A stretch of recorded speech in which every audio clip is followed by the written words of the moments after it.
You just witnessed something that will make you rethink every choice you've ever made in life.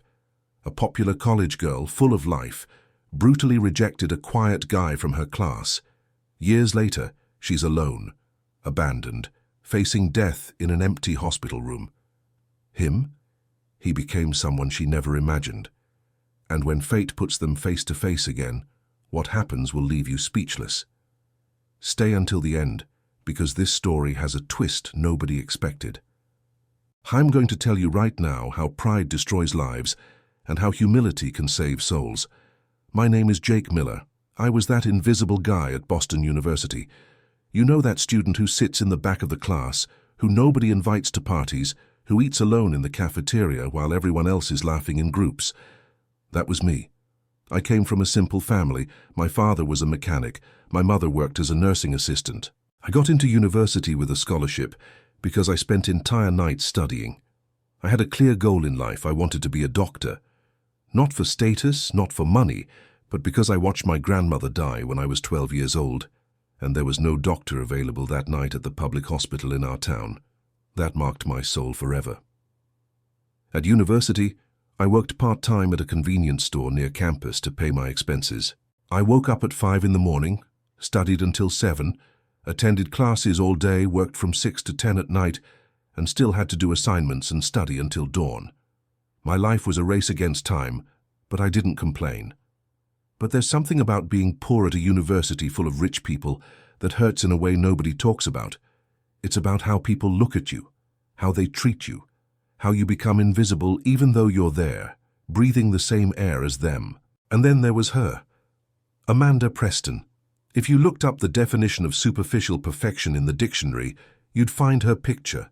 Perfectly styled blonde hair, blue eyes that seemed to shine even under the cold light of classrooms, a smile that made anyone stop to look. She was from a wealthy family, everyone knew that.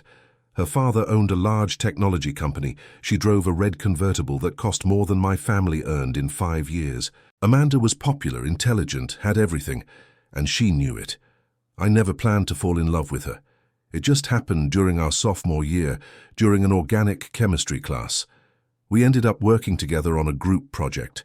We spent 3 weeks meeting at the library, and during those 3 weeks I saw a side of Amanda that nobody else seemed to see. She was actually smart, genuinely smart. We laughed together, we complained together, we celebrated together when we finally understood complex concepts. I started to believe that maybe she saw me as more than just the poor kid from her class. That was my first mistake. It was a Friday afternoon in late April. Our chemistry project had been presented and we received an A+. I had spent the previous night awake thinking about whether I should tell her how I felt. I saw her walking across the quad, alone for once. I took a deep breath, said a quick prayer to God for courage and walked towards her. My heart was beating so fast I thought it would explode. "Amanda," I called out. She stopped and turned to look at me with a polite smile. I told her I enjoyed spending time with her and asked if she would like to go on a date with me. The words came out in a rush. For a moment, she just stared at me. Her smile faded. Then she laughed. Not a kind laugh, a mocking laugh. "Are you serious right now?" she said. Her voice was loud enough that students nearby turned to look. "You think I would go on a date with you? Jake, look at yourself. Look at your clothes. You're wearing the same worn-out jeans you wore all semester. Your shoes have holes in them. You work at a convenience store. You're a nice guy, Jake, you really are, but dating you, that's not going to happen. We're from different worlds." I stood there, frozen. I couldn't move. I couldn't speak. Around us, students had stopped to watch. Some were recording on their phones. Amanda walked away, leaving me standing there while dozens of students stared at me, some laughing. That moment changed everything. It wasn't just rejection. It was the public humiliation. The reminder that no matter how hard I worked, I would always be less than people like her because I didn't have money. Tell me in the comments, have you ever felt invisible to someone you cared about? That humiliation became my fuel. That pain became my motivation. I decided that I would prove everyone wrong. I would become so successful that people like Amanda Preston would regret ever looking down on me. From that day forward, I studied harder than ever. I stopped caring about social life. I focused entirely on becoming a doctor. I graduated top of my class. I got accepted into Johns Hopkins Medical School. I worked even harder there. I did my residency in emergency medicine because I wanted to be the doctor who was there when families needed help the most. 8 years after that day in the quad, I was Dr. Jake Miller, attending physician in the emergency department at Massachusetts General Hospital in Boston. I was confident. I was respected. I was saving lives every day. I had achieved everything I set out to achieve, but success didn't heal that wound. Money didn't erase the memory of being told I wasn't good enough. It was a cold Tuesday night in November. The emergency room was chaotic. I had been on shift for 14 hours when a new patient was brought in by ambulance. Female, 29 years old, stage 4 cancer, severe pneumonia, critical condition. I grabbed the chart and headed to the trauma bay. When I walked in and saw her face, I stopped breathing for a moment. Amanda Preston. But not the Amanda I remembered. This Amanda was thin, so thin her bones showed through her skin. Her once beautiful blonde hair was gone, replaced by a few wisps from chemotherapy. Her blue eyes were sunken and dim. She was unconscious, breathing with the help of a ventilator. The paramedics said she had been found alone in her apartment by a neighbor. No family with her. No emergency contacts answered when they called. She was dying alone. I stood there looking at her, and I felt a wave of emotions crash over me. For a moment, just a moment, a dark thought crossed my mind. I could do the minimum. I could let nature take its course. But then I remembered why I became a doctor. Not for revenge, not for money. I became a doctor because I believed every life has value. Because when someone is suffering, they deserve care and compassion regardless of who they are or what they've done. I became a doctor to honor my grandmother's memory, and she taught me to treat everyone with kindness, even when they don't deserve it. I pushed aside every personal feeling and I did my job. I stabilized her breathing. I started aggressive treatment. I consulted with the oncology team. I did everything in my power to save her life. Over the next 3 days, Amanda remained unconscious in the ICU. I checked on her every shift. I reviewed her medical records. The story they told was heartbreaking. She had been diagnosed with ovarian cancer 2 years earlier. The cancer had spread. Her prognosis was poor. But what struck me most was that she had no visitors, no phone calls, no family except for a father who wanted nothing to do with her. Her insurance had run out. Her father had cut her off financially. She was alone and broke and dying. I looked into her background. 3 years after we graduated, Amanda's father was arrested for massive fraud. His company was a scheme. He lost everything. Amanda's mother divorced him and moved to Europe. Amanda was left with nothing. No money, no family support, no safety net. She had to learn what it meant to struggle, to be poor. And then she got sick. On the 4th day, Amanda woke up. I was in her room checking her vitals when her eyes opened. She looked around, confused, then slowly recognized me. "Jake," she whispered. Her voice was weak. I nodded. She started crying. "I'm sorry," she said. "I'm so sorry, Jake, for what I did to you. I was horrible. I was cruel. I've thought about that day 1,000 times. I've wanted to find you and apologize, but I was too ashamed. And now here you are taking care of me when I don't deserve your help." I sat down next to her bed. "Amanda," I said quietly, "I'm not going to lie and say what you did didn't hurt me. It hurt more than anything. You made me feel worthless. But I also want you to know that what you did pushed me to become the person I am today. And more importantly, it taught me that how people treat you says more about them than it says about you." She closed her eyes. More tears fell. "I don't deserve your kindness," she said. "Maybe not," I replied. "But I didn't become a doctor to only help people who deserve it. I became a doctor to help everyone who needs it. Right now, you need help. So I'm going to do everything I can to help you fight this, not because I've forgotten what happened, but because I've forgiven what happened." Over the next few weeks, Amanda's condition slowly improved. We talked a lot. She told me everything that happened to her after college, how her world fell apart, how she lost everything, how she learned what it meant to struggle, how the people who surrounded her when she was rich disappeared when she became poor and sick. She told me she had found faith during her illness, that when she had nothing left she cried out to God, and He answered by giving her peace in the midst of her suffering. Amanda's cancer was stage 4. There was no cure. The problem was money. She had none. When I found this out, I made a decision. I contacted the hospital administration. I arranged for her to receive treatment through a charity program. I personally covered some of her expenses from my own pocket, not because I owed her anything, but because it was the right thing to do.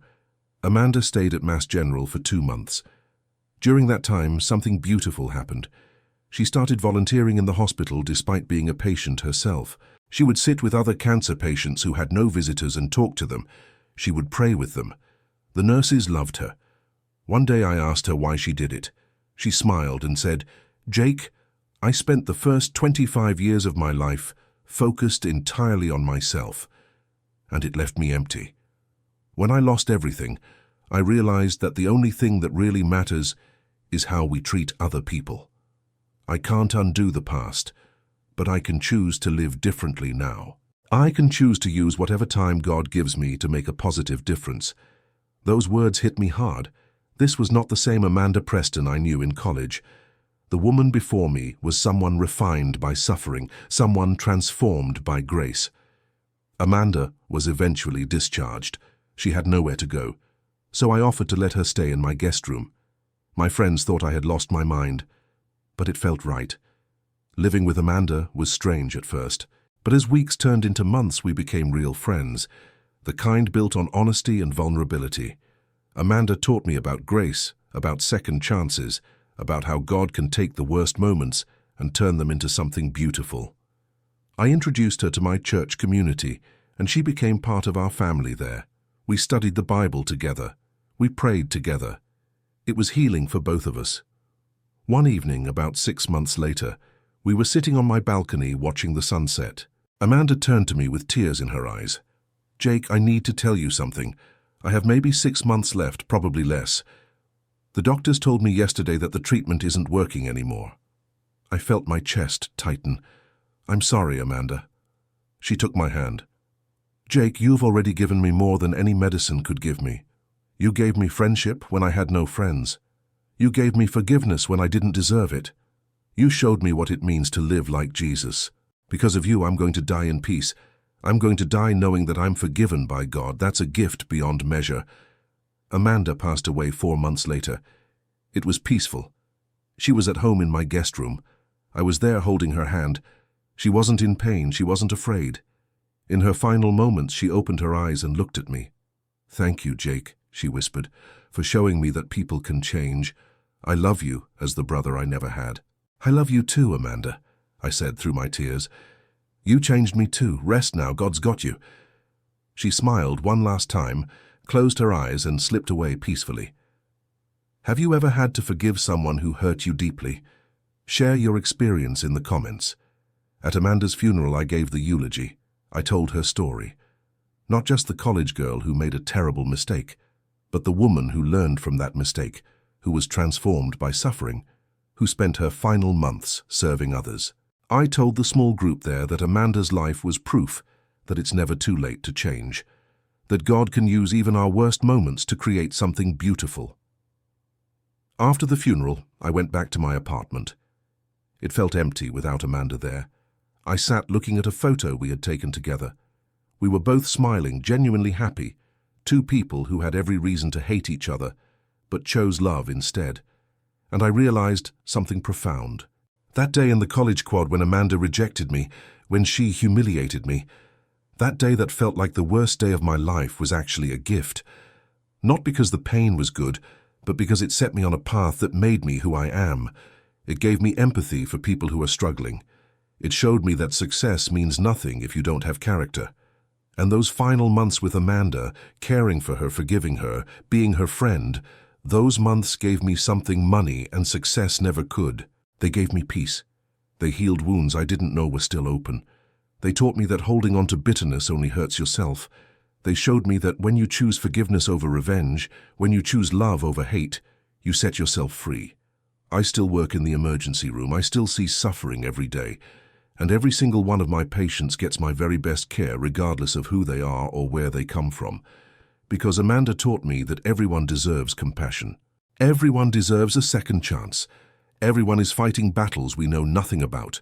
Sometimes, late at night when the ER is quiet, I think about that scared college kid standing in the quad being laughed at, thinking his life was over.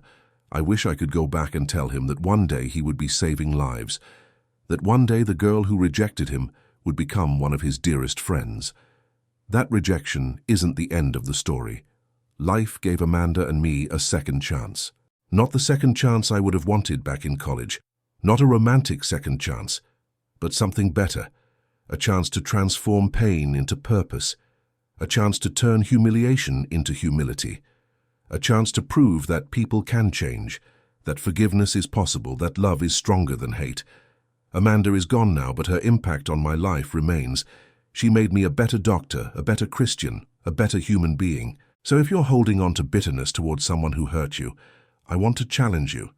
Consider forgiveness, not because they deserve it, but because you deserve peace. Forgiveness doesn't mean forgetting. It doesn't mean trusting them again. It just means releasing them and trusting God to handle the rest. It means choosing your own healing over their punishment. And if you're the one who hurt someone, if you're the Amanda in someone else's story, I want you to know that it's not too late to change.